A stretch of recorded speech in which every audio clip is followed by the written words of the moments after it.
Why does it seem like it's been 6 years since we last did a show? Does it seem like that to you? It does. True. Doesn't it? It was 7 days. Our Thanksgiving episode was really good. It's good to see y'all again. I mean, it's like, I don't know why it seems like it's been so long ago. I feel like that Johnny Cash song. I've been everywhere, man. I've been to Birmingham, been to Bessemer, been everywhere, man. I think it's because we got, I was gone some. A lot. And then we missed a show, and normally we're together 2 days a week, and we're together a lot. And just like, wow. Yeah. Well, sort of like, the Eagles weren't together for a while. Joe Walsh. A long Glenn time. Fry. And then when asked about it, they said, when somebody said, when will you get back together? And they said, when hell freezes over. Ooh. But then they got back together and had a tour. What they call the tour? Hell freezes over. Hell freezes over tour. Yeah. So. Well, it's good to have everyone back. It's good to be here. I feel good. I got a good vibe. 3 guys before the game. Episode 450, the title. Buzzer sounds. Spring begins. We didn't waste any time there, did we? Nah. Here we go. A couple hours. That was it. 3 guys. Who's the starting quarterback? Yeah, we got all that. 3 guys brought to us by the Burdett Camping Center, the only warranty forever RV dealer in all of West Virginia. Visit burdettcamping.com. By Go-Mart. We love Reese's. Who doesn't? Go-Mart, along with Reese's, is giving away some. The Egg Extravaganza prizes coming your way. Contest ends in April. $500 Go-Mart gift card. For more information, visit gomart.com. Go for good times. Go for Go-Mart. 3 guys brought to us by Comax Business Systems, keeping West Virginia's business data safe, secure, and efficient for a quarter of a century. That's 25 years and counting. And by Lou Wendell Marine Sales in St. Albans. What do? Well, they sell family fun, and it floats. Visit LouWendellMarineSales.com. Getting to be that time. I was driving yesterday. Looked off to the side of the road. Guy had a big pontoon. Got a big pontoon. It was winterized. They get that big plastic wrap. Yep. And they cover those things. That's Starting to get those back now. They've been winterized. You know what, real quick, speaking of Go-Mart, heck of a Reese's selection over the weekend. They've increased the packaging. You were in there? I was in there. In fact, Taylor should have an image here to show the increase in the packaging that they have. What do you mean by increase? I was very impressed. You mean by the number of items or options. the size of the? Oh, yeah. You have so many more options now than you used to before. Well, things are moving there on the Go-Mart account. Taylor, obviously, a turnover right out of the gate, live ball turnover right to start the program. Yeah, good to see he's back in form. And right on form. But it's not that I inundated him. We've got 2 pictures for text. Well, we'll wait. As soon as we start talking about the quarterbacks, we'll get the Reese picture. There we go. There it is. See, look at that. Look at that thing. That might be longer than the Fly Rod Slim Jim. That's a 6-packer. Super King. Now, it wasn't the eggs. I prefer the eggs. That's about an 18-inch package. But I was just impressed with the quantity. We've gone from 2, then they went to 3, then they went to 4, now we're up to 6. Well, I'm back in that world. As you guys probably know, I was in that diet competition, and that's officially over. Weighed back in last week. Yeah. Now, also picked that. Now, that's not the Fly Rod version. No, that's the regular, original. That would be like the Zebco. Did anybody eyeball you while you were in Go-Mart taking these pictures? No, because unlike you that was spinning around looking like you were lost, I just immediately went to where I was going, snapped the picture, and then bought it and moved on. I had my plan when I walked through the door of what was going to happen. There was no confusion. You didn't look like the creepy old guy. I didn't look shady in the back corner, like looking around, like, well, can I stuff a few of these in my pockets? Just went right up front. Here's what we're doing. When you walked in knowing that you had a task, did you walk right by the clerk and give him a good to see you? How you doing? Just give him a how you doing? Good to see you. Yeah, how you doing? Good to see you. Mm-hmm. Plus, you bought something which was different than Thanks for Hoppy just goes in and I had peruses. filled up with gas first, so I had. Oh wow! It was an extended stay there. I was a loyal customer there, not like you wandering in. Got my gas, pulled up, went in, hung around, talked to a few people coming in and out, and acknowledged everybody in the store. So anyway, really impressed. 3 guys before the game also brought to us by the fine folks at the Burdett Camping Center. Right now, you can save $10,000. That's $10,000 off their Forest River Rockwood ultralight 5th wheel. It's got everything. So if you're in the market Think about this, folks. $10,000 off. And I've mentioned I love the outside camp kitchen, 20-foot power awning, 39-inch booth dinette, wardrobe slide, hide-a-bed, ceiling fan, pass-through storage, the outside camp kitchen, the whole deal. It's the Rockwood Ultralight fifth wheel, and it's available to you at $10,000 off. Reach out to the folks at Burdett Camping Center. You know, we oftentimes talk about the RV, and when you say RV, it's kind of like Kleenex. You know, Kleenex are actually tissue, but everyone calls them Kleenex. Oftentimes we talk about RVs, and we just assume, like, you know, the old bus-like RV. Well, I mean, really what a ton of Burdett is available is travel trailers and fifth wheels. West Virginians are heavy, as the industry is, in the fifth wheel and the travel trailer. So check them out at burdettcamping.com, located in Winfield. And don't tell them that Taylor, our producer, who lives in Fraser's Bottom, sent you. Because it just doesn't work well there. All right, so here's where we are. Episode 450. It puts us 350 episodes away from the 800th episode that won't happen. And this is our transition show. We will now move toward spring football. We will now move toward our interview series now that basketball is over. This week, what we're going to do now is put the final bow on basketball. We're going to get into the Dawn Plitzuweit departure. We're going to give a shout out to the Mountaineer baseballers, off to the best start in Randy Mazey's tenure, and they have cracked into the top 25. They come in at number 24 this week. And if you've been following, man, they're just hitting the heck out of it. J.J. Weatherholt blistering white hot. Yeah, the whole team, though. Yeah, they're putting up football score numbers, like 23, 28. What do you need? How many runs you need? So well. Congratulations to those dudes. They got a bunch of home games coming up here. They got the Hofstras twice this week, and then they got Xavier, Sean Miller's club, will be in here this weekend for a 3-game weekend series at the stadium. So we got that. And, of course, we have your texts. People like trying to put the heat on me for saying that officiating doesn't cost games. People they really want to embrace the fact that West Virginia lost its game against Maryland because of officiating. So we'll get into those as well. So that's what we got. Okay, let's jump into the elephant front and center, the news. I just came back from 2 press conferences over at the Pushkar Center. Neal Brown did his pre-start to spring media get-together. He'll do another one on Thursday, and basically kind of a state of the state of spring from Neal. Offense, defense, had a couple of things in there. Did you listen to it all? Did you look at it and see it? Got some of it. Davis Mallinger moving positions. Moves defense to receiver. Obviously, they need help at receiver. Zach Frazier going to be limited in spring, had a little procedure. Asani Redwood also, same kind of a deal, had an off-season injury. C.J. Donaldson, who had the fabulous freshman season, still coming back from that bad injury, will be very limited in the spring season. These are all just off the top of my head. Does not think that he is going to name a starting quarterback when spring is over. Stunner. Yeah. We'll let the young men compete, and as you going into the fall, and before the first game, we'll announce the starter. Yeah, he did make mention that for the very first time that he will have the ability to have running quarterbacks, which opens up a whole lot of stuff as far as zone read and first down, third down runs, and so that changes things. He likes how the staff has come together with Bilal Marshall and Blaine Stewart, giving them young juice. Chad Scott's transition into OC. Everything's going well. This is a good time to have that running quarterback too, given what that running back room looks like, and that offensive line. So that comes at a good time. Defensively, making things less complicated package-wise. He continued to say, obviously, defensively last year, not where we've been and not where we need to be. So thinks he's got talented, athletic, young players.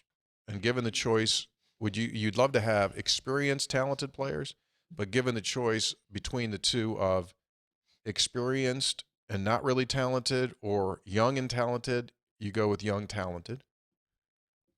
What else?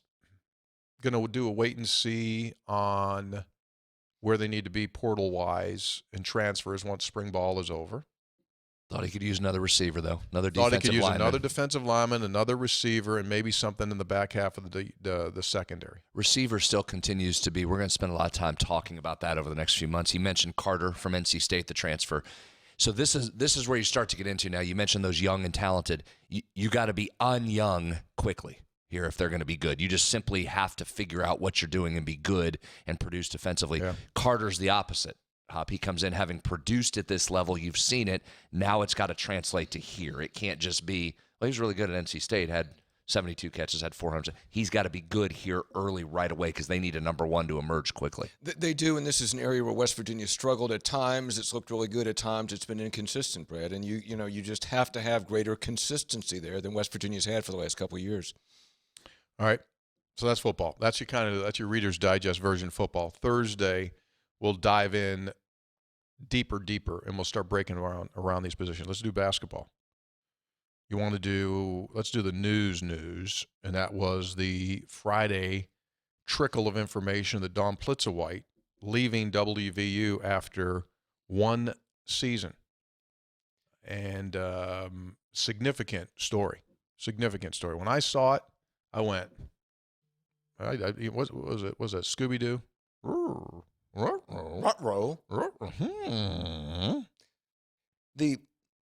From what I understand, that the team found out about it. It was on Twitter, and the team found out about it on the team bus coming back from the NCAA game. I don't think Plitzuweit was with the team at that time. I understand she did address the team the following day, is what I was told. And there's a lot of things swirling around about this. There's a lot of discussion about, and I think Wren Baker did address this today, about family concerns that her parent, Coach Plitzuweit's parents, and her husband's parents, and going to Minnesota, getting back closer to home, those kinds of things. And whenever somebody talks about family, you give them the benefit of the doubt. You don't want to come out and start questioning that. However, it is disappointing on a couple levels. One is that she had a great year for her first year. I mean, a tremendous year. And you go, okay, wow, that's good. That was a good hire. Things going in the right direction. So that's disappointing. Number two is that you never want to be the one who's left, right? You never want to be the one who's left. You always want to be the one who's taking from somebody else. So you feel like, wait a minute, what's wrong with us? You're leaving here to go to Minnesota? That's not. So that's disappointing. And this is just 1 year just doesn't, even though there are family concerns, I mean, 1 year, it has a bad feel to it. It just has a bad feel. Like, that doesn't seem right. And it has a bad feel to it. I don't like the way it feels. Senator. Stunner. I was stunned. I went mouth agape when I heard the news. Charles, I literally went, huh? She's leaving after 1 year. I was shocked to hear that. Especially, I said this on Hoppy's public affairs program earlier. With all that was Monday. With all he did it today, right? Yeah, he did. All due respect to Minnesota, that was not. I don't know where they would have ranked on the list of schools I would have seen somebody leaving after 1 year for, but it wouldn't have been at the top of the list. For somebody that, listen, I get Dawn's been a Midwest person her whole life. I'm going to assume her best recruiting contacts are there. That's where she's most comfortable. That's where she's most comfortable finding players that fit her system, and getting them to Minnesota may be an easier task than getting them to another part of the country. That may be a lot of this reason. I won't speak for her. She can give her comments when she's ready to. I was stunned. It was 1 year at this program with the success they had getting that thing back started again, and how well she had pushed that program forward, how they were doing from a marketing perspective, which I thought was A+. To leave after 1 year, extremely disappointed from a lot of angles. Certainly, if you're a women's basketball fan and followed that program, it's really disappointing. If I'm internal in the athletic department, I'm pretty bummed out by that. I'm pretty upset by that move, and that would be a difficult one to swallow after just one season. And also, when you're trying to establish a program in a tough league and build a program, now you have 3 coaches in 3 years. 3 coaches in 3 years. That's hard to do. I mean, what does that do to the players? Brad, you and I were talking about this, is that I know people have problems with the transfer, but if a coach can leave after 1 year, where does that leave those players who I'm sure have been told, don't go somewhere else. I know the NIL is tempting. We're trying to build something here. We're trying to build a family. Make sure you stay. Oh, by the way, I'm gone. Well, I know a lot of people lose their mind when you talk transfer portal. As I said to you on your show, this is one of the reasons why it exists. It should exist. You've had players that have not used up their eligibility that have had the plan that this staff led by Dawn Plitzuweit would be in place. And these were the expectations, and this is where you're going to be. And, yeah, I would assume being recruited daily as you have to do now, and they were planning on being here. And then all of a sudden, you think we're surprised? Yeah. How surprised are you when you're sitting on the bus reading Twitter on the way back from an NCAA tournament loss that your coach is gone? How surprised are those kids? You talk about their world being turned upside down with a coach they thought they could be with, right, for a couple of years. So, yeah, it throws a lot of wrenches into it. But this is the reason for the portal. There's good things coming out of the portal. This would be one of them. Those players now have options. So it opens up a wide range now of topics to discuss. Wren Baker held a press conference dealing with a lot of the questions earlier today, like the who, what, where, when, and then why, and the how of the whole thing. Just a couple of points. As far as when will a new coach be hired, someone said like a month, and he kind of went, whoa, a month? Better not be a month, but it's not going to be a week. It's probably going to be somewhere in the 2-week area. He did address the girls' team, the women's team, on Saturday after Plitzuweit had given a short address to them. They spent, he said, 5 to 6 hours yesterday literally going over every single one of the 31 conferences and doing the frisk of all of those conferences, their coaches, and just starting to do a very, very broad potential list. He said that he does use search firms, but not in the sense of tell me who to hire, but rather to channel all of the solicitations, because many of the solicitations come from people that don't have the ability or the qualification to do it. So it's kind of like the noise that needs to be dealt with. And then he will eventually, he says he likes to use them for all of the background searches and doing all of that stuff. He said, but ultimately I'll build the list and there will be a committee. I'm not telling you who's on the committee because I don't need the people on that committee to get now absolutely bombarded with emails from people as hire Brad or hire Hoppy. I said later down the road, I'll tell you who was on the committee. So that's where he is. Real quick, important moment for him. Sure. Important moment for him. First major hire as the athletic director. So this is a big moment. Made a lot of good points. He said, listen, I started in the athletic department when he was at Rogers State. He said, I've hired coaches. I've hired over 20 coaches. I've hired women's basketball coaches. I've hired coaches. He goes, it's not, I got a way that I do this. So this isn't going to take, he goes, plus I come from a really weird or interesting background in that I was a coach. I was a basketball coach. Only coach I've ever fired in basketball was myself. When he was at Rogers State, he just took over the AD job and he moved on from there. So they've got that as far as taken care of. He went out of his way to say, look, as far as this program goes, he said 4 different coaches have taken these Mountaineer teams in women's basketball to the NCAA tournament. This is not a good program. This is you'd be lucky to have this job as a head coach program. And the interest continues to grow in this program. And as far as salaries go and facilities go, we're in the upper half of the Big 12 conference, so we're competitive there. And so now he just has to identify what is the fit, as Brad said. I thought Dawn did a fantastic job in the social outreach, like with Brad's daughter. Like each month she would get a letter from different women's basketball players because she attended their camp, and they would say, hey, hope you're doing well. Here's what we're doing. That's that great build. You got to do those things and have that kind of outreach. But also, think of the loss there, because you just spent a year, Brad, building that up. So the university, we talked about this so much, so the university was investing in her, and they're investing in the community, and now you go, oh, okay, start over. Yeah, and I got to restart the thing. And, and that's why you're disappointed when a coach makes this decision, when you feel like you've hired a really good one, which I think there's no doubt West Virginia did. I thought she hit on every box that you would want to check. Yeah. Great tactician, great coach, could recruit. And then the social stuff, as I said to you, I thought was A+, doing it exactly the way you should do it. So can you go get that again? Sure you can. Yeah. Sure you can. You just got to go do a good job and hire. But you just thought that was one. As you're in a period of evaluating football, what's happening in football. We know there's got to be more wins coming. Neal Brown said that today. He knows there's got to be more wins coming. You've got a Hall of Fame men's basketball coach that is somewhere near the latter part of his career. Whether that's 2 years or 5 years remains to be seen. So there's some big decisions. This is a big crossroads. I have a feeling internally athletics, women's basketball was one you weren't too concerned about right now. Yeah, that's fine. That's over here. I'm good. You would just put that over there in a job where there are daily major problems that crop up on you. It's nice to know when you can just put something to the side and say, okay, we did a good job there and we're moving forward. That one's okay for right now.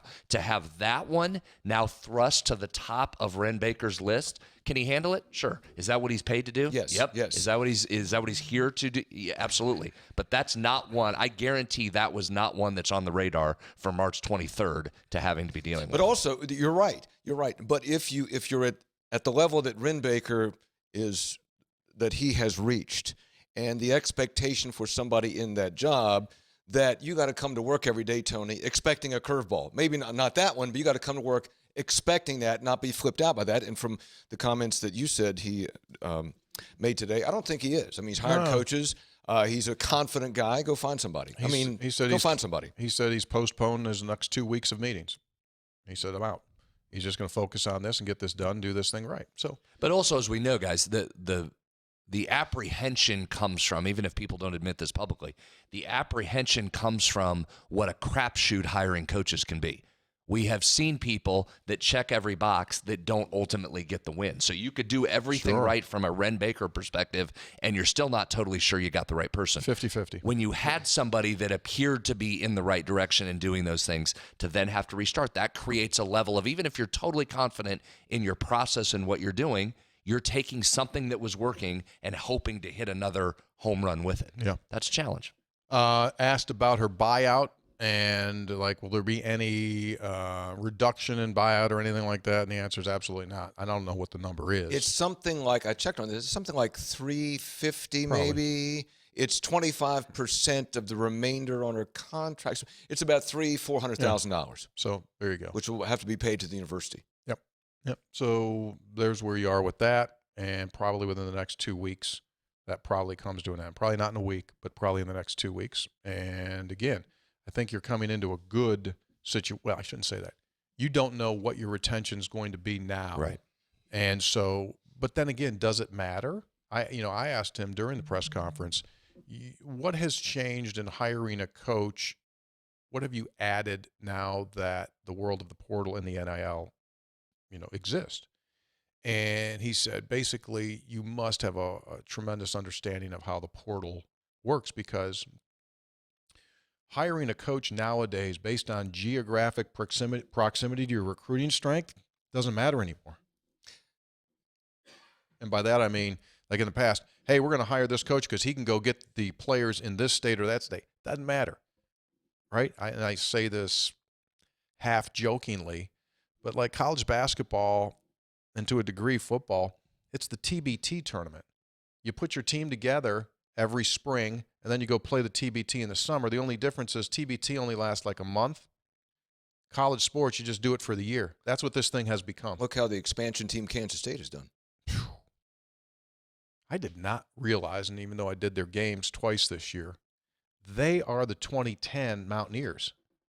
They got 4 dudes from New York. They got 4 dudes from New York City based in Manhattan, Kansas. Not Manhattan, New York. They got 4 guys from New York in Manhattan, Kansas. Still playing. I'm thrilled. Yeah. I watched that game yesterday. It was a good tussle. Noel was he was a pretty good player. He was. But that Ismail Massoud 3 from the hash mark. Yeah. From the head. He knocked that down. I was watching it with what's the kid's name that does the women's games? I don't know. Andy Something Caridi? like that. Andy Caridi, yeah. As soon as Massoud caught it and he was like pinned up against the side, I said, this dude can shoot. Boom! I said, I told you. Yeah, that's all he does. He can't defend worth a lick, but he can shoot it. That was a huge 3. That really made a big difference late. TCU, mind scratching. You watch the end of that one? Yep, watched the whole game. Might have had some interest in it. Yeah, you think Mike Miles might have think Mike Miles maybe should have shot it a little bit more in the second half. Well, he's good. Yeah, he's good, and we're letting Charles O'Bannon go like 4 for 92. He's good, man. What are we doing? It's been a bit So is disappointing. Gonzaga, though. Drew Timmy's played a couple games. Think Drew Timme got away with a hook late there? Maybe, but he took over that game. His passing took over that game. And here's the thing. Gonzaga couldn't make a single thing in the first half, free throw or three-pointer. You knew that was going to change. Yeah. You knew they were coming. Rasheer Bolton had 17. Mm-hmm. 19th team that he's played I know. for. He'd been around played, forever. He's played in 11 leagues and played 2 years in China. What a bit disappointing what's happened with the Big 12 so far. Yeah, you got 2 left. You got 2 left because Kansas. Bill Self coaches that game. They win? Yes or no? I don't know. Maybe. Maybe. They were a flawed team to begin with. Yeah.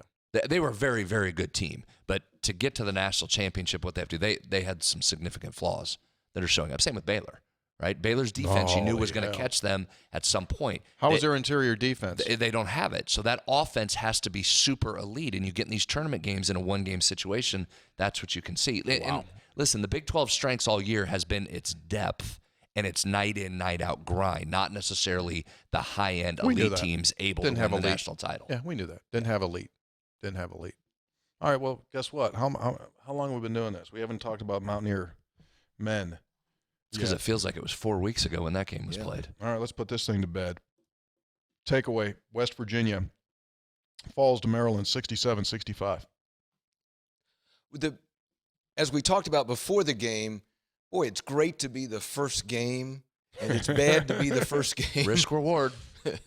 High risk, high reward. Yep. And so before you got in your seat, you were out of the tournament. So what you're saying is it was kind of weird that I was in my bed that night at 11 p.m., which I was. Yes. In you were Morgantown. back home. Yeah. In Morgantown, not in the motel. I was not in the motel. I was in my bed in Morgantown at 11 o'clock at night. But when we were doing the Mountaineer Sports Network, and sometimes we go to the Big East tournament or go to the NCAA, and there were times like that too. You go there, get all unpacked, get things all squared away, put your toiletries out. Like, oh, okay. Well, bus leaving at 5.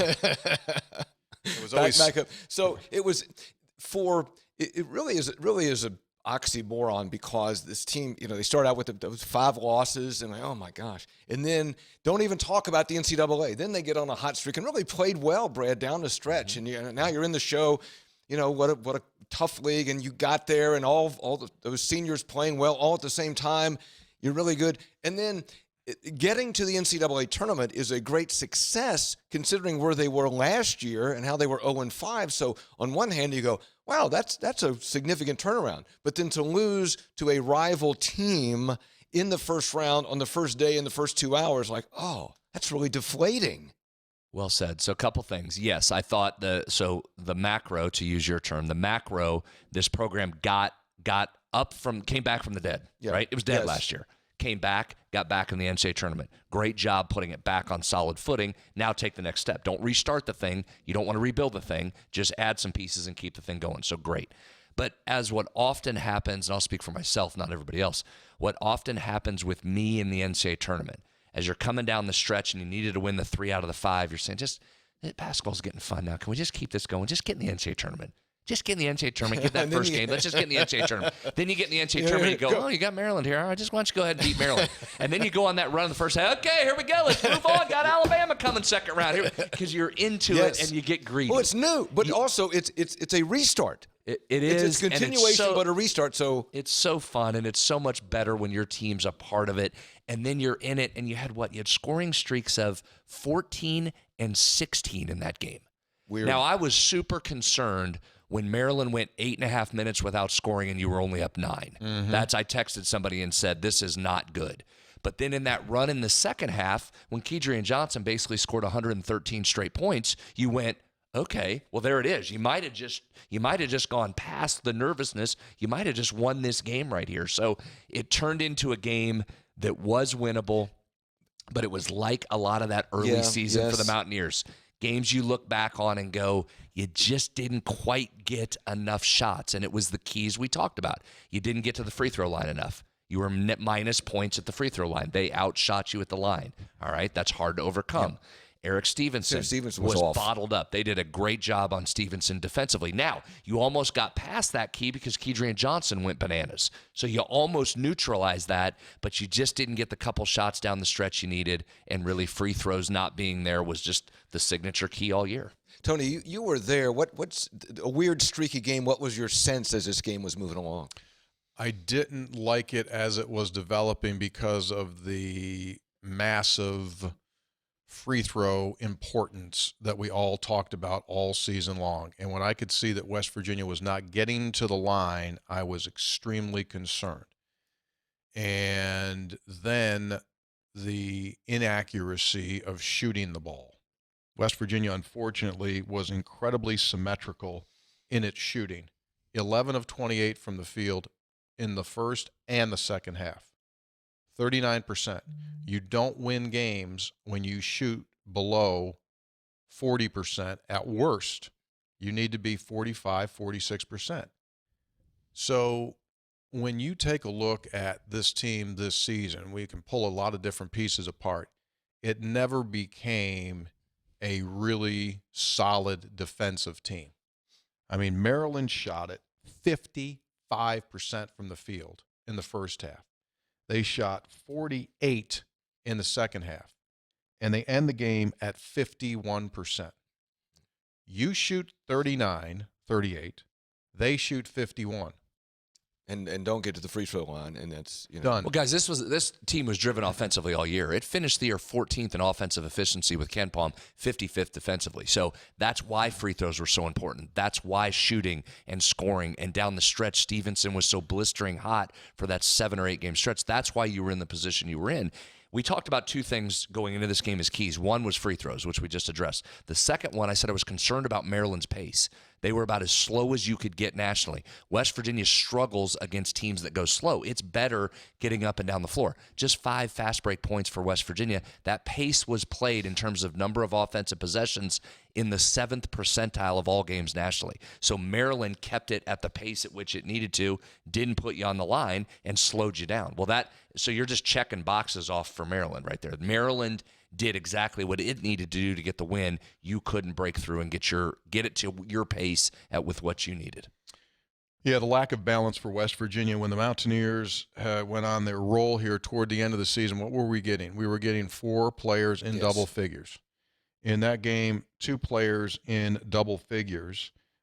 Your starters scored 2, 13, 0, 27, and 9. Yeah, that was a complete turnabout of what it had been leading up to it. And Matthews getting hurt. I mean, if you had Matthews in there the whole time, I mean, that might have made a difference, right? Yeah. Conversely, here's Maryland. Oh, Maryland only played 8 guys. Here's their scoring among their starters. Well, and 1 reserve.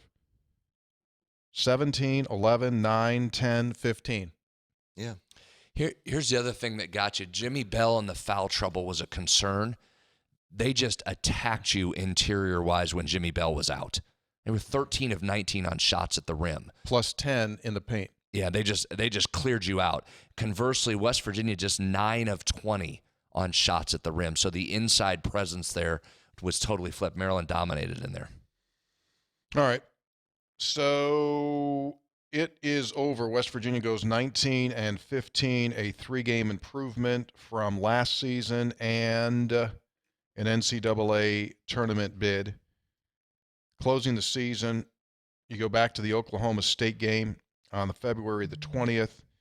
You beat Oklahoma State by 18. You lose at Kansas on a shot that doesn't go, 76-74. You win at Iowa State. You win at home against Kansas State. You beat Texas Tech in the Big 12, and then you end your season with losses to Kansas by 17 and Maryland by 2. Tony, so they only finished with 3 more wins, but doesn't it feel like this team was substantially better? Yes. It seems like, perception-wise, it seems like it was 10 games better. Agree. Right? Agree. And why is that? Because they got hot, or because? It's a great question. No, it's a great question because here's my perception. Because last year's team, when you watched it, it just made you go like, that's not a good team. This year's team made you say, if these guys put it together, this is a good team. I don't think last year's team you were going to go like, Man, that's a good team. I think that's a really good point. I agree with that. Here's the other part of this. That 0-5 conference start that you referenced, and we talked about it at the time, that was you didn't get the luck that you should have got. That really should have been, again, I'll go back to the numbers and I won't go all the way back in the weeds like we did at the time. If you go through the numbers in that game, those 5 games, you really should have been 2-3 in that stretch. So you were extremely unlucky to have those couple of games fall the other way and be 0-5. Add 2 games back into the win total of this team. Then what are you? Then you're plus 5 games on the season, which, as we've talked, Tony, that would have been an historic turnaround for increase in conference wins in this league. So you were right there from being an historic turnaround. It was still better, but you were that close. And there was something about the players on this team, all due respect to last year's team, there was something about the players on this team that really were embraced by the fans. And Tony, you saw that being there at the Coliseum, that fan support was tremendous this year. And Stevenson and Matthews being back and Keedy Johnson. And there was just something about these players I think seemed to be more beloved. Likeable. They were much more likable than – not that last year's kids were bad, but this was a likable team. I think Stevenson adds a effervescence, a bounce to you, a swag, an attitude to you. He's a must-watch guy. Yeah, he's absolutely. a must-watch guy. Even when he was going through the stuff at Oklahoma State, I mean, you are drawn to watch what Stevenson's doing on the floor. The other part, too, this team, there were very few times, maybe TCU there, where you went effort, where you questioned the effort. Yeah, right? That was about the only one where you went, are those guys even trying to play defense? You always saw the effort. There was a lot of effort for 99% of this year. I think that endears you as well when you're given effort, even when losses are following. Yeah, and to your point, so it was a top 5 attendance all time in Coliseum history, and I think fans are thirsting, obviously, for W's. And they embrace this team because they want to so badly win. And I think it's a good indicator from that perspective that fans just want to win so badly. And maybe from a recruiting perspective, you can kind of sell that, and they will try to sell that when they go out on the road now in the portal discussions and say, hey, you want to play in front of a full house, right? You come here, you're going to get a full house. So, overall, it kind of finished out where we thought it would in regard to how many games can you improve in the league from one to the next. They got 3 more wins in the league, which is kind of what the average improvement per year. Now, next year, can they go 7? Can they get up to 10? Who knows? Who knows? There's no way to know now. Kansas State made a coaching change, and they brought in 13 new dudes, and they're in the Sweet 16. The only thing it comes down to, are you picking the right? Can you go can you get some guys? And let's face it, to be good in this league, you've got to get guys that are going to play in the NBA, right? You've got to get guys that are going to play in the NBA. Texas is still playing. Maybe not. They really don't have anyone NBA-wise. Timmy Allen's not. Marcus Carr's not. But they're going to make a lot of money playing. And you don't have anybody on this team that plays in the NBA. No. Right. No, but you have guys that are going to be pros. You guys that can play. So that's what you get. So, there's two Absolutely. levels here. There's guys that are going to get paid to play, and you're probably going to be pretty good. Well, West Virginia's that. The pro. Listen, there's not a lot of pro spots out there. Exactly. Right? So that's the thing. We all say, you got to have a pro or two, got to have a pro. Well, how many pros are there, right? West Virginia went 50 years and didn't have any pros. It is hard to get Absolutely. pros. So that's a difference maker, yes, but it's a reason why very few teams have them. Look who's left playing. That's why that tournament's so fun to watch. Most teams, guess what, Hop, don't have pros on them, absolutely. right? NBA guys, most teams don't have NBA guys. So you take a step forward. Listen, that roster had players on it. Now, the question becomes, listen, predictions are always difficult in college sports, college basketball in particular. It's near impossible now, as illustrated by Kansas State picked to finish last in this league, right? They're a team that's still left playing. So you just got to see. The first biggest part of this is who is returning for West Virginia, because you've got an opportunity to bring some guys back that showed a lot this year. Are they coming back? One of them coming back? Are 3 of them coming back? What's Jose Perez do? The transfer from Manhattan. That's a guy you're going to lose a lot of scoring in Eric Stevenson. Is Perez back? Because that changes the outlook if he is. But then you're going to say, well, now how's he going to be? That'll be the next question. Is Perez coming back? Okay, he is? Oh, okay, how's he going to be? He scored at Manhattan. Can he score here? So you won't know that answer till you get in the season next year, even if you get an affirmative return on him. How about, can we guard? I don't know. Can we play defense again? I don't know. You did at times. Well, Score the ball. I'd like to play defense. Score the ball. Yeah, You got to score. I'd like to play defense, man. You were top 55. I want to be better than that.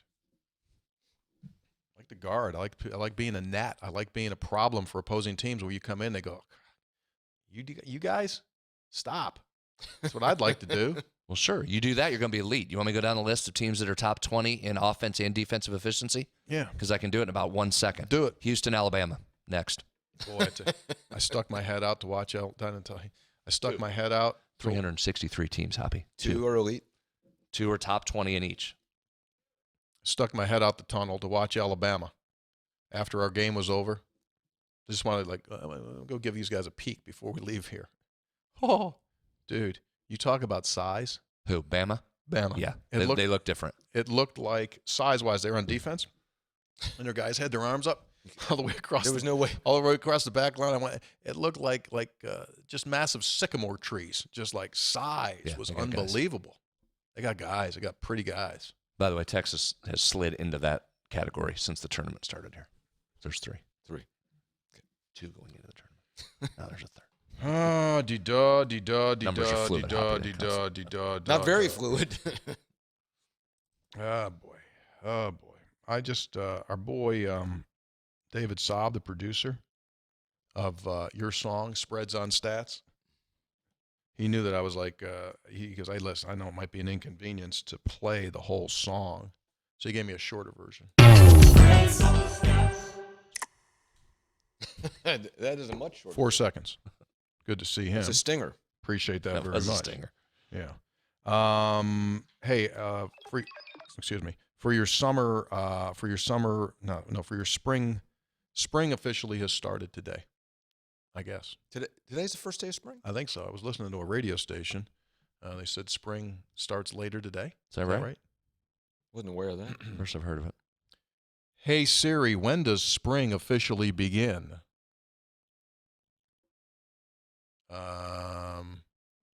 Meteorologically, the first day of spring is March 1. Well, that's not what I wanted. I mean, was it?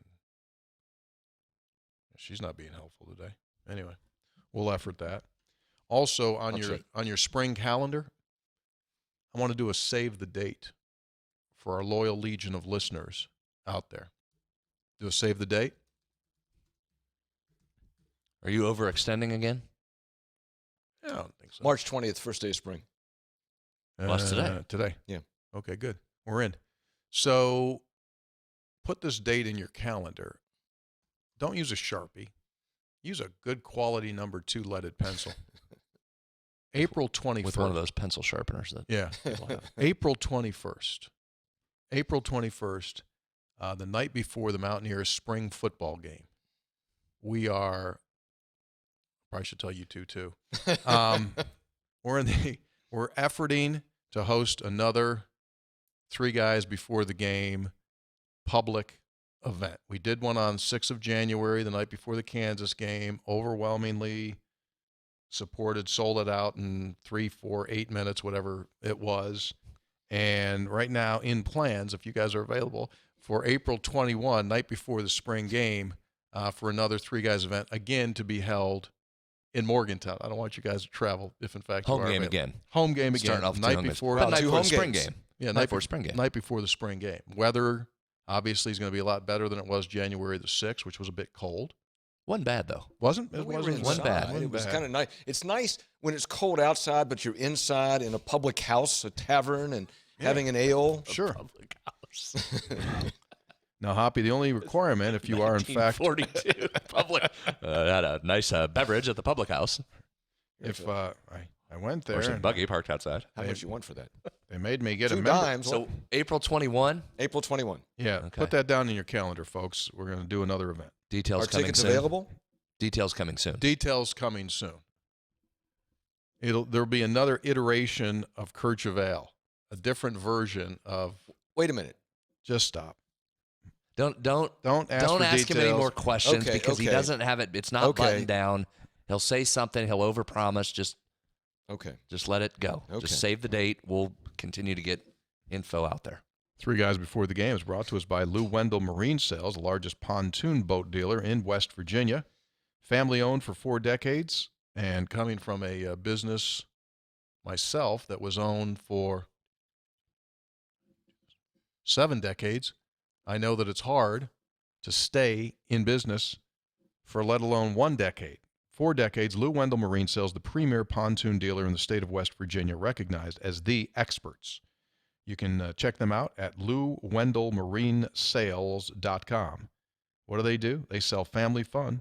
If you're in the pontoon space, these are the dudes. Lou Wendell Marine Sales, located in St. Albans, featuring the Avalon pontoon boats. Check it out. Can I give you a quick Kercheval reference? Sure. So after the Quad A title game, Saturday, Morgantown beat Parkersburg South. A great ball game, by the way.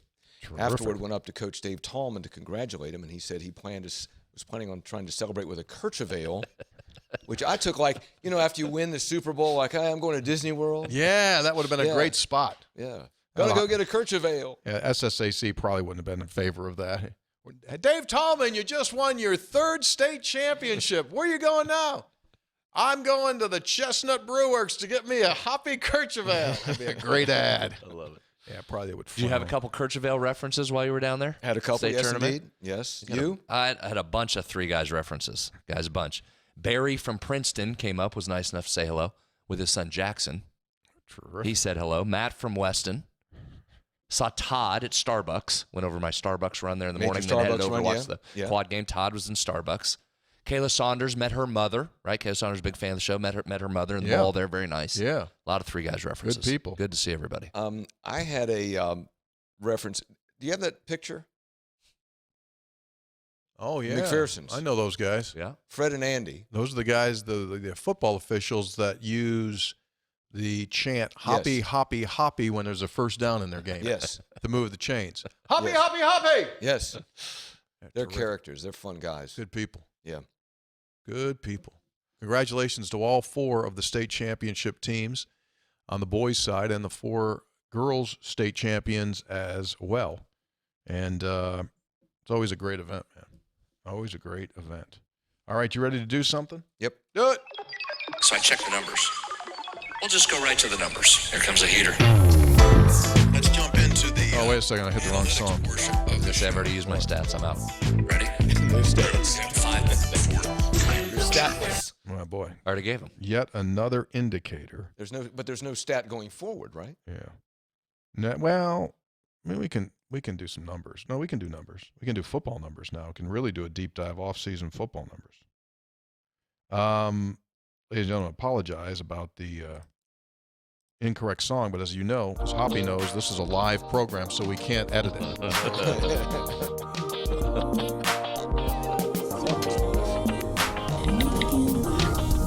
Now, how do I hear that program? Just looking at the sheet here, printer needs a new cartridge, doesn't it? I got an ink problem there. Either that or my eyes are going sideways. No, I think we got some issues. I think a call is out on. Oh, get Carrie involved in there. Terrific. Efforting. All right, here we go. Our 3 Guys listeners checking in. It's good. Yeah. So, as usual, because we've been off for a week, there were many, many texts, and many of the texts became dated because of the nature of elimination basketball. So, some have not made it to the list. Texter writes, hello. Cue Marvin's music. I'm in need of some textual healing, as we've just let Coach P waltz to the land of 1,000 lakes. She's a proven winner. I'm disappointed to see her go and that we didn't do more to keep her around. Well, you can only do so much. You don't want to be. She didn't want to stay. Yeah. It wasn't an issue. Hey, if you give me this, I'll do this. She was gone. She was leaving. She was gone. I mean, it was out. It was done. It was a done deal. And it was over before it was over. Texter, hello. Pick one of the 3 to happen, and which leads which one leads you to a victory? We missed 3 free throws all game. Did you know that 2 were the front end of 1-and-1s by guys that are 78% shooters? That is like going 0 for 4 from the line. 2, missed illegal screen on Matthews that knocks him essentially out of the game but leads to an and-one opportunity because we're scrambling to cover for a guy that just got clocked with his shoulder. 3, just under 4 minutes to go, tie game 59, the ball volleyed around, 3 Mountaineers touch it. 1 Terp player around somehow gets the ball, throws it to a Maryland player, rewarded for being lazy, stands under the basket watching the play transpire instead of participating. Yeah, that was a bad sequence. West Virginia was flat-footed on several occasions in the late stages of that game and did not get 50-50 balls. Mm-hmm. And as a result of that flat-footedness, it cost them the game. Didn't get to the ball. Texter, remember Professor Vinny, who said that he's a professor in Chicagoland, Mm-hmm. does gamification. And I said, what is gamification? So to clarify, he says gamification is the use of gaming mechanics in non-gaming context. Is that a professor answer? Yeah. Vinny, what do you do? Well, gamification is the use of gaming mechanics in non-gaming contexts. Right. What are gaming mechanics? So, using aspects of games like a leaderboard, competition, challenges, rewards, points, etc., in context like banking, financing, fitness, shopping, and like. So, okay, still don't know what it is. A good example is if I use the example. Dunkin'. Here we go, Hoppy. Example. So this is what you. If love I use the examples. Dunkin' Donuts app to buy a coffee or a donut, I get points for every purchase, which, if accumulated, can be redeemed for rewards. The more points, the bigger the reward, incentivizing me to use the app more. That's gamification. So you take a transaction, you turn it into a game, and that increases business. Professor Vinny, thank you so very, very much. Appreciate that. Cork in Richmond via Shinston. Tony, you said you had to put an amber alert out to get Hoppy back. I believe you mean a silver alert. That's what it's called once they reach a certain age. I think you're our silver Hoppy. Yeah, I'm there. Texter writes, for the first time ever, I had to pull off to the side of the road and pull you guys up on YouTube. If Subs ever had a doppelganger, Potts McGee was it. I can't stop laughing. That was the Tom Petty band guy. Oh, yeah. You remember the Tom Petty band guy? Yeah, That was played in that looked like Florida. you in Oh, yes, Florida? Having yeah. the drink in Florida that was Yes, you, that really wasn't yes. you, but looked exactly like Looked you. like me, yeah. Yes. Where was that? Yeah. That was there he Florida. is. That was the what in the world? That is unbelievable. That's amazing. That is. I did enjoy getting to What if he talk has to chapstick? the one and only Mr. Fred Persinger, and seems Subs, you were sitting next to Fred. This is at the state tournament. It was a surreal moment, he says, to be there with 2 of the greatest voices in West Virginia sports history. Yeah. Yeah, Congrats. Wyoming East girls, he said congrats on their run. A quick question. What is each of your favorite Zool's ice flavor? I'm torn between strawberry and blue raspberry. Yeah, I love Zools. Yeah. There were. Strawberry's good. Is that what they were selling at the? Oh, yeah. Zool's was in there. Staple. So sometimes you'd staple. see the play like the girls. I saw the girls players Well, it's a staple. It's a They get state one during the tournament game. staple. Yeah. They drink it during the game? during the game. You see a girl come out and she could Yeah. have a Zool. It's tremendous Zools. Rob Zuliani, one of the all-time greats. Wow, you got info on that, huh? Oh, that's his boy. That's your boy. Love Rob. Yeah, go way back. Yeah, staple of the Coliseum for years and years and years. Texter, Didn't know that. First you've heard of it? gentlemen, I was sitting in on a doctoral seminar on a game day Saturday in Southern California. Of course, I'm wearing my West Virginia polo. A gal walks into the room and says for the entire room to hear, I love your Wonder Woman polo. Oh, jeez. Kudos to you for wearing it. I'm stunned, speechless. To make matters worse, I'm sitting between a Sooner and a Razorback. The Sooner, chuckling, says, my favorite Wonder Woman was Pat White. He knows. He The knows. Razorback, not to be left out, said, I'm more fond of the new Wonder Woman, Will Greer. I still have not recovered. Glad I'm not alone. Andy and Amarillo. Gentlemen, Mason and Mason County. I spent last weekend in Greenville, South Carolina, visiting my daughter and grandchildren. On a trip to Trader Joe's with my daughter, I'm stopped by a Clemson fan that noticed my West Virginia quarter zip, which I obtained from fine-looking Phil's at Daniels. Good to see it. I want to thank you for boat racing us in the Orange Bowl, this person said, and propelling us to a program that we are now. Mm-hmm. I took this as a sarcastic comment. It was, and responded with, I think Tavon just scored again. P.S. While sitting on her deck on Monday morning, I was fussed at by her neighbor about us being in the tournament and Clemson not. I answered with, maybe you should join the Big 12 and play some solid programs. I'm sure our new commissioner's efforting this. Received a blank stare and a retreat to his house. Let's go. Or Mason and Mason County just firing shots at everybody around the country. Good for him. Don't be taking any crap. Don't take any. Yeah, exactly. Way to go, Mason. Okay, here we go. Time to drop some beer knowledge since you guys have your own brand now. First of all, there is no problem with letting a cold beer come to a room temperature before chilling it again. When I was in college, there was a big myth that doing so would cause the beer to become skunky. Not true. The reason a beer becomes skunky is because of light. Light causes a specific chemical in hops to break down and mix it with the other chemicals in the beer, then produce a skunky smell. That's why most bottled beers are in brown bottles.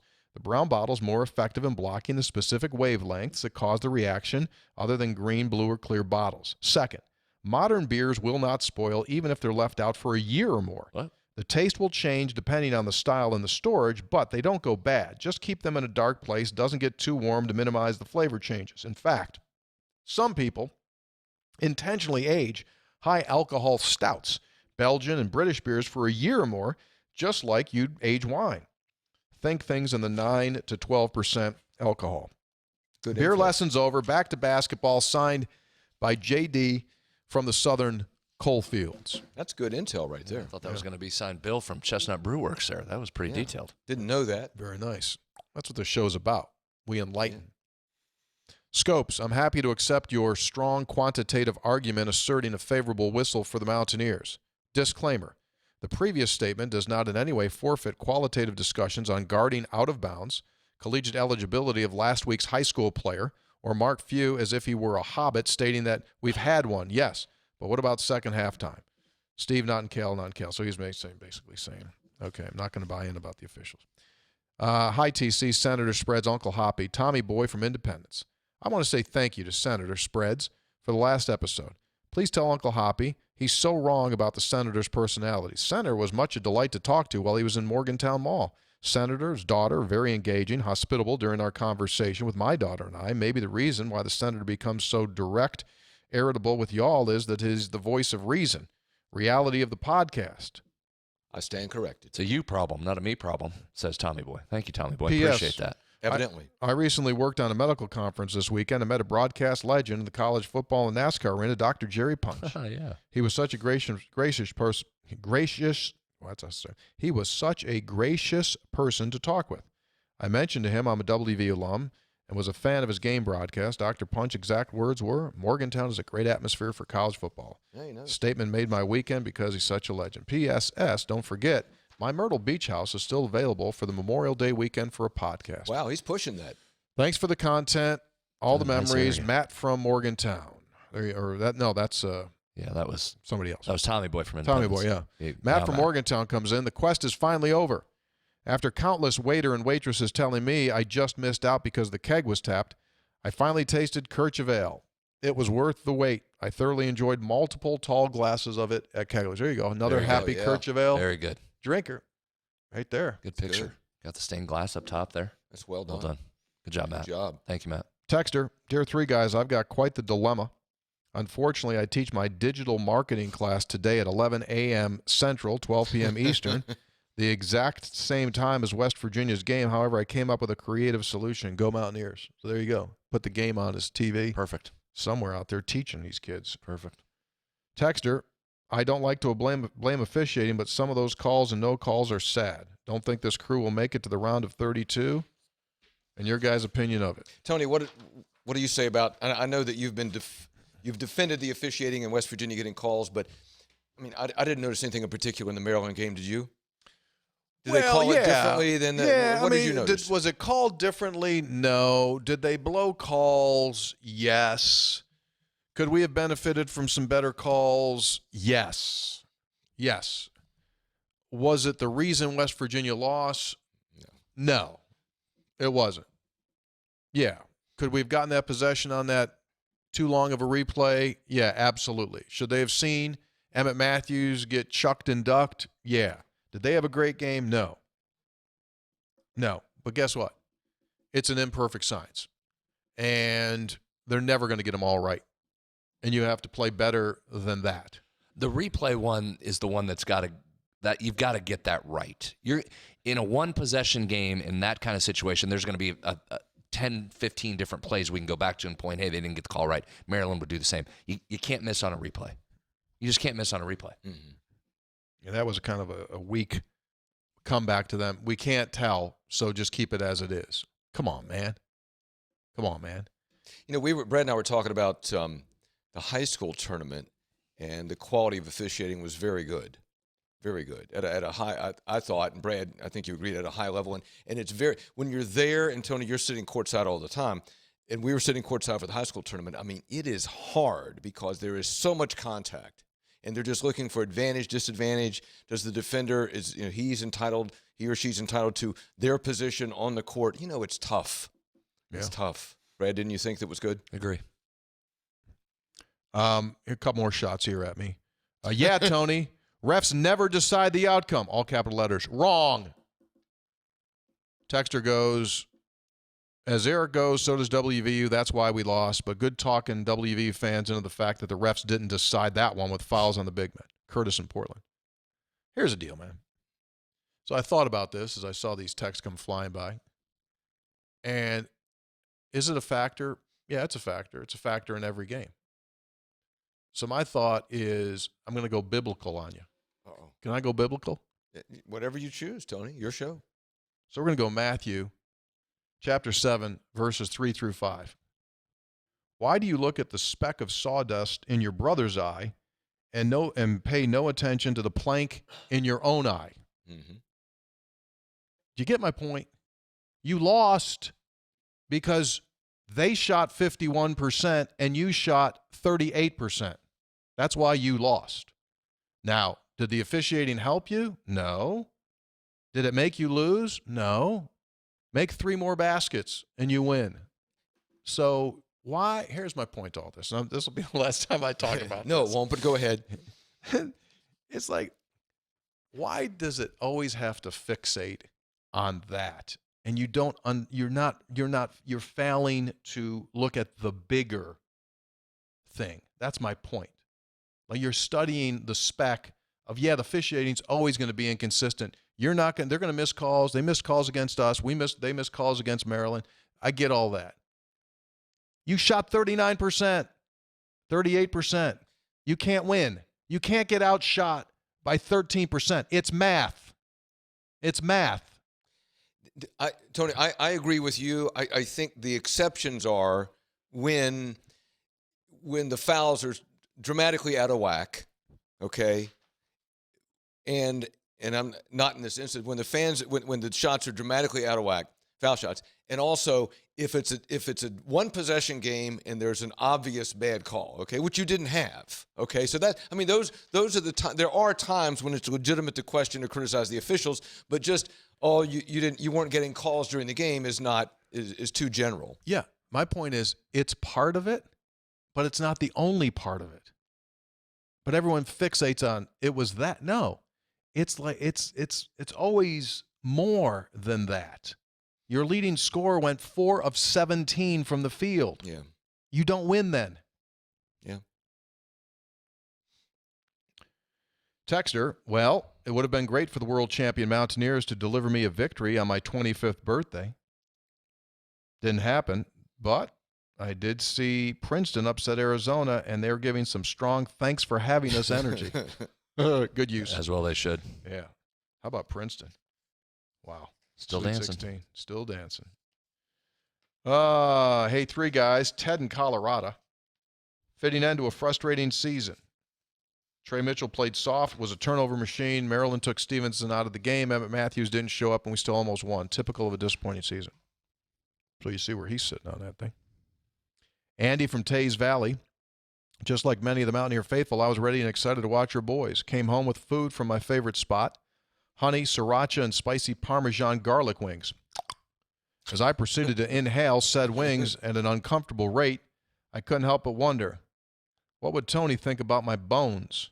Did I leave too much meat? But then I relaxed because, after all, they're my wings. Exactly, Andy. And I watched us play a hard-fought game that didn't go our way. I know there will be a lot of opinions about this team. Don't care. And how we rate them among the many great ones that we've been blessed to have. But here's my recommendation, just like my wings.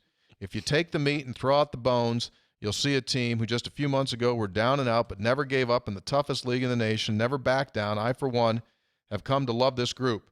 And I hope we see a return of many of them who can come back. With that said, who actually can return, it's hard for me to keep up. P.S. I would leave a picture of my wings, but wouldn't want to get food shamed about it. Strong, Andy, strong. You know, you asked earlier about why this team was viewed more favorable. That was some good insight there from Andy on why, right? A team that didn't quit, right? That start there with Mountaineer fans. If you do not quit and fight and scrap, you're going to have a shot to be well-liked. And I think that's one of the reasons why Coach Stevenson stood out too. Like a scrappy guy, you know, this is my house to get my grill. You know, that appeals to our sensitivities. Yeah, and that 0-5 start, you could have easily laid down. Oh, yeah. That having to win 3 down the stretch to get in, good job. Didn't lay down. Think the kinds of things we were saying when they were 0-5 in the league. Yeah, playing taps. Among the people, to answer your question, among the people that played in the game against Maryland, these are the ones that can come back, that played. Trey Mitchell, Jimmy Bell, Joe Toussaint, James Okonkwo, Pat Sumnick, Seth Wilson. Those are the guys that played in the game, and those are all the ones that come back. That's why I said how important it is. That's step one. Before you get to the portal, who do you have? Who's back out of that group? You sure? I mean, Stevenson, can't he? It'd only be his 7th year. You could probably squeeze right find a way somewhere, yeah. Effort. Claim a hardship of some sort. Yeah, something, COVID, hardship, something. Steve from Wheeling, to provide some real textual healing. I'm sending this immediately after watching my recording of our disappointing loss. This was first reported on 3 Guys. Time zone ineptness, now a near epidemic. I was attending a meeting. Future Zoom meeting was to be scheduled. It was already determined that everyone that we were accommodating on the schedule for the future Zoom meeting would be in the Eastern time zone. As the discussion was held as to what would be the most convenient time, a vote was had and established, and I, like many others in the meeting, were entertaining this future meeting as 7 p.m. The chairman of the meeting suddenly announces the meeting would be 7 Central. Tony, your work is not done, but keep efforting. Steve from Wheeling, father of Stephen, a prior textual healing contributor. Hey, I got a little work for you too, Steve. Tony's spelled with a Y, not an I. Get your effort on that. Texter. Hey, I'm a little chippy today. Texter. You don't like that. That's one of your things, right? Oh, I really don't care one way or the other, but I like busting people. Texter. I work with some people who live in Maryland. Needless to say, postgame not fun. Worst part, they don't even watch basketball or care about Maryland sports, so they wouldn't have cared if Maryland lost. They just like to rub it in when West Virginia loses. Hearing hell in a shell all afternoon almost had me imitating Michael Douglas and falling down. Anyway, looking forward to player Coach Stevenson being on the show. Texter. Did you hear him have his comments after the game? He was very emotional. Yeah, he puts a lot into it, man. He tried. Didn't fall. Somebody said, "What? You know, why is Stevenson still shooting?" Brad, why is he still shooting? Because that's what shooters do. Right. Keep shooting. Second time texter, but I've been a listener since episode 1. First time texting since the January 6th event. My wife and I had a blast talking with Tony and Brad. Unfortunately, we sat on the side of the bar that was unreachable to Hoppy past his bedtime. Heater. My wife is from Ohio and West Virginia, and I'm pretty sure it was near our first or second date, informed me that the Ohio River fell in West Virginia's jurisdiction simply because I felt she needed to know that. Probably the reason she thinks I'm an idiot, but not you at all. She never misses an episode. Being around the program and being an expert observers, do you guys think the firing of Larry Harrison had any true impact on the season? My personal opinion is no, which makes it all the more perplexing. I hope to see you all and speak to Hoppy on a sternwheeler on the Ohio this summer. Signed by Alex in Tucker County. So, second date, she's from Ohio, you're from West Virginia, and you're talking like, so, you know, where are you from? Tell me about your family. Tell me about growing up. Hey, by the way, listen, the Ohio belongs to us, okay? Don't start with any of that. Now, Alex is in education, if I remember correctly, so that would also make some sense that that's in his Yeah. daily purview. Probably wasn't his strongest move on that date. I don't know. It worked. He said they got married. Yeah, I guess. Who's the Potomac belong to? She was interested as well. Don't even start that, Hop. You're going to get 900 emails. I think it belongs to Maryland. Oh, here we go. I think it does. Low water mark of 1819. Is that what it is? What year? Texter, I'm in mourning. The season is dead to me now. Watching games just makes it worse. I may watch the final if it includes a Big 12 team. Otherwise, I'd be done. What do you think the lasting impression of 22-23? I think it'll be remembered as a very likable team. Emmett coming back was special. Comeback we made to get to the tournament after that horrible start would be remembered. It's a long way to football season. Signed a disappointed Joe right there. Agree. Yeah. Got it back on track. That's what I'll remember this season. You got it back on track. They need to stay on the tracks. Yeah. And I think we've talked about before that in future years when you're looking back, you go, wait a minute, okay, so they won 19 games. They got beaten in the first round. You have to see it in context, right? If you just looked at it individually as a year, not knowing the full story, it's not going to look that great. Right. But in context, it looks a lot better. Texter, hello, finishing up a boys' weekend for the first and second rounds of the tournament here in Greensboro, North Carolina. I've got 2 takeaways I'd like to share. 1, it was great watching Pitt lose and Kentucky follow suit immediately after. 2, you'd be amazed by the amount of flying WVs represented on Friday and Sunday. I had several conversations with fellow Mountaineers that almost always ended with, we'll get them next year. Thanks for all you guys do and keep up the awesome work. Texter, Faye in Fayetteville, probably not the correct first name. Spreads, I got to know which side you had on that crazy ending to the 4.5-point spread between TCU and Gonzaga. TCU got the cover, lost it, and then got it back all in 5 seconds. I was just starting to spew bad words when they hit that 3 at the buzzer. Had to ask if you had that one. 3 late. Inconsequential to the game, Hoppy, but it mattered to a lot. To you? I was okay. Oh, you're okay? There you go. There's your answer. I was invested multiple ways on Gonzaga there, Hoppy. Texter Corey in Washington, D.C. This is the Corey that met you in D.C., came and saw you. Guy that makes political commercials. Oh, yeah, yes. I'm sorry, Corey. In Charleston. He came to see you in Charleston, but he's from Washington. Okay. Yeah. 3 guys. I hope it ends up being forever, but for each of you, how many more years will Hugs coach over under 2.5? You put it at 2.5. That's a good number. That's a good number. How old is Hugs? 60. He'll be turning 70. 69? 70? I believe he's going. He's not yet. I think September he turns 70, I believe. 2.5? I don't know. That's a good number. I'll just tell you now, I won't have a good answer on that. That's just it's a pure guess. He's 69. 69? 2.5? Boy, he knew where to put that number. Yeah, he juiced it pretty good, didn't he? Who's number 2 on the all-time active wins list now? Let's see. What's that got to do with the price of bananas? Just because there's a lot of guys that have won a lot of basketball games that have been around for a long time that have left in the last 2 years. That's why. Hugs is one of a small group still going. Isn't Hugs at the top? Yeah, he's number 1 now. That's why I said Oh, who's number 2. Calipari is 831. No, that's not right. That can't be right. There's got. Maybe. No. I mean, who would it be? Who do you think it would be? Don't end That the show could yet. could be. I'm efforting. Okay, sorry, didn't mean to jam the brakes on the show. There it was going so swimmingly. Looks like Hoppy. They may have made your beer in green. Calhoun? No, he's not coaching anymore. I thought he was coaching. He came somewhere. back into Division III. III He's done. gig, but he's done. So they made Kirchhoff. They made Kirchhoff at the varsity club. They put green dye in it. Oh, did they? Oh, really? Yeah. Friday or the I weekend? don't have. St. I Patrick's can't show you Day? the picture. But it was a goblet of green Kirchhoff. That's a good concept. Well done. Yeah.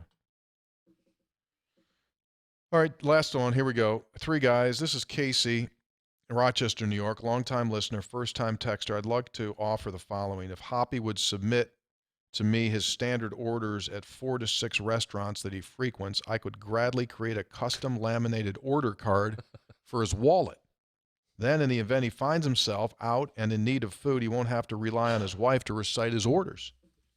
He can simply pull out his custom laminated meal card, point to the appropriate order. No verbal exchange is necessary. And there she is. Yeah, Cassie's tremendous. Clarksburg native, lives here, fantastic with Mountaineer Maniacs, and now lives in Rochester. Hoppy, if you'd like to give your card, you just hand that over, and then don't do it at a bank because they'll think you're robbing it.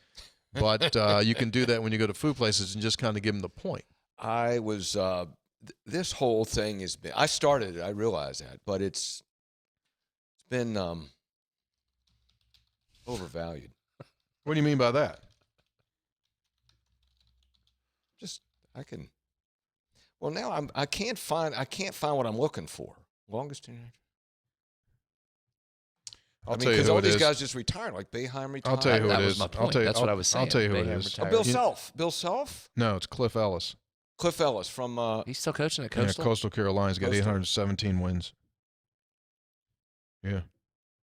So after that, you go Rick Bird. Rick Bird still coaching? I think he's done. Okay, so He he's was done. Belmont. Bill, yeah, and Calipari, 768 according to this most recent list. Then Bill Self at 763. Yeah, so I was bringing that up because there's been so many just massive names over the last 2 seasons that have decided to call it. Yeah. Coming up on Thursday, this is what I got to ask you to do, folks, before you rejoin us. You got to go take advantage of this Reese's deal at Gomart. Well, why wouldn't you do this? They're going to give away, good stuff. It's the extravagant prizes. It comes up in April. Just $500 Gomart gift card. You know how much Reese and Slim Jim? Get yourself a couple barrels of coffee as well. A bunch of gas. Go for good times. Go for Gomart. For more information, visit gomart.com. That's gomart.com. And by the super fine folks at Comax Business Systems. Brad spent some quality time there. Hung out, got gas, talked to people. Yeah. One just in and out. Yeah. Fantastic. Got some Big old Some 6-pack. some pictures of Reese's. made. I mean, look at how big that thing is. Did you buy that? Yeah, well, That's 6, man. That's a lot. That's a lot. That's a lot of sugar, dude. Did you Just get that as long going as you down do the them road? judiciously. Oh, where? That was in Charleston, right? Was that in Charleston No, or I was Flatwoods? on my way down. Neither. Because the Flatwoods was getting significant traffic. I wanted to go to a different one. That was the one in Gasaway, exit 62. It's just 62 seconds. Off exit 62. Yeah. Just zip right in there. Yeah. Pulled into Gasaway. Yeah. Wanted to spread it around. There's a lot of Go-Marts when you're traveling. Flatwoods Yeah. was getting a lot of Flatwoods. business. Oh, Wanted you to wanna make sure to move it? throw a little away the Gasaway. Need one at Go-Mart. Big Otter. Gasaway Go-Marts. 3 guys before the game brought to us by Comax Business Systems, not just your local copier guy. They handle all of your business equipment needs. Plus, they manage IT, your safety, the security of your business, and they can take care of your business's phone system from 1 to 1,000 lines. They got the solution for you. Visit them at comaxwv.com. They'll come into a free price quote. So if it's time for new phones, time to make sure that your stuff is safe, visit our good folks at Comax Business Systems, keeping West Virginia's business data safe, secure, and efficient for 25 years. 3 guys brought to us by Burdett Camping Center, the only warranty forever RV dealer in all of West Virginia. Visit burdettcamping.com. By Lou Wendell Marine Sales in St. Albans. They do sell family fun. Visit louwendellmarinesales.com. And, of course, by Burdett Camping, where they got that $10,000 off the Forest River Rockwood Ultralight fifth wheel. Visit them, burdettcamping.com. All right, we're back Thursday. We'll talk more spring ball and whatever else happens to happen. And don't forget, in pencil, save the date, 21 April, another 3 Guys live event. A little special something there. All right, if these guys can come. You guys good for that day? Pretty good? I got to check. They'll be there. See y'all.